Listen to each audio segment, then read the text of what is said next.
আসসালামু আলাইকুম। আমি আপনাদেরকে দেখাবো আজকে কিভাবে আইডিএম সেটআপ দিতে হয়। সেটআপ করার জ- জন্য এই আইডিএম এক্সিতে ডাবল ক্লিক করুন বা ওপেন করুন এক ক্লিক করে। আহ, আমার স্ক্রিনে একটা নোটিশ দেখাচ্ছে, ওকে রানওয়ে। তারপর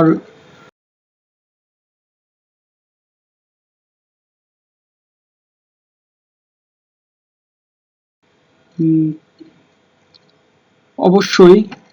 অবশ্যই আপনার ইন্টারনেট কানেকশন অফ করে নেবেন। ইন্টারনেট ডাউনলোড ম্যানেজার যখন আপনি ইনস্টল করবেন তার আগে অবশ্যই উম, আপনার তারপর নেক্সট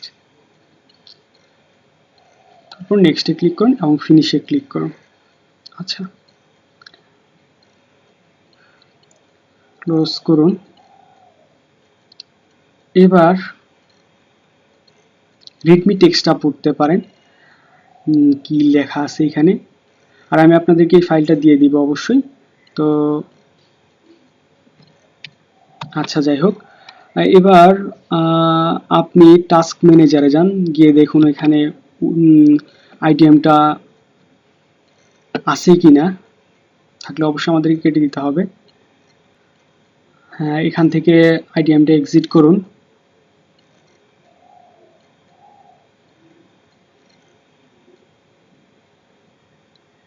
টাস্ক ম্যানেজারে যান। টাস্ক ম্যানেজারটাকে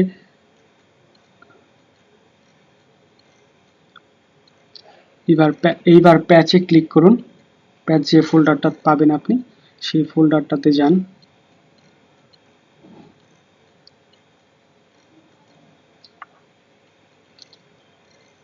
আসলে রেডমি টেক্সটটা একটু ভালোভাবে পড়ে নেবেন, এটা আপনাদের জন্য ভালো হবে।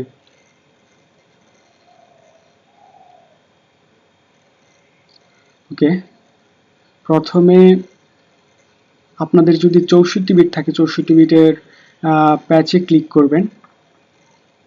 তারপর দেখুন এখানে যে ঠিকানা, যে ইউআরএলটা মানে যেখানে আপনার আইডিএমটা সেট আপ হয়েছে ওই ফোল্ডারটা অবশ্যই সিলেক্ট করে দিবেন যদি সিলেক্ট না হয়ে থাকে।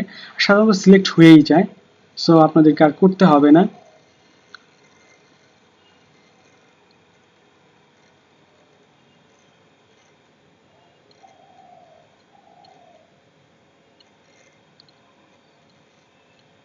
তারপর ইনস্টল করুন, ফিনিশ করুন। ওকে, এবার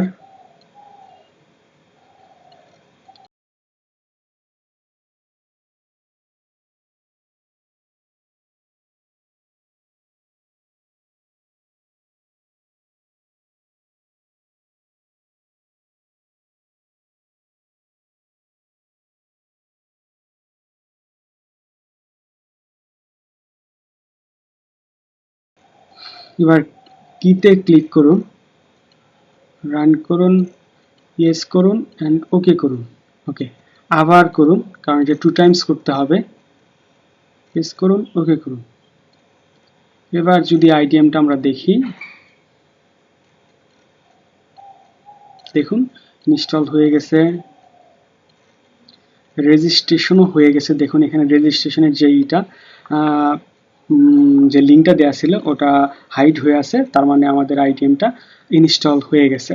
আর কখনো একটা কথা বলে দিই, কখনোই আইডিএমটা আপনি আপডেট করবেন না, কখনোই আপডেট করবেন না। আপডেট করলে ধরা খাবেন। তার মানে আপনাকে আবার উইন্ডোজ দিতে হবে, আবার আইডিএম সেট আপ দিতে হবে। আর যদি তা না করেন, আপডেট না করেন, তাহলে আপনি খুব ভালোভাবে চালাইতে পারবেন আইডিএমটা, আশা করি ইনশাল্লাহ। আপনার আইডিএমটা হয়ে গেছে। ওকে, আল্লাহ হাফেজ, ভালো থাকবেন। আর আমাদের আমাদের ইউটিউব চ্যানেলটা সাবস্ক্রাইব করবেন, তারপর লাইক কমেন্ট করবেন। আর অবশ্যই যদি কোনো প্রবলেম হয় কমেন্ট করবেন, আমি চেষ্টা করবো আপনাদেরকে হেল্প করার জন্য। ভালো থাকবেন সবাই, আল্লাহ আপনাদের ভালো রাখুক। আল্লাহ হাফেজ।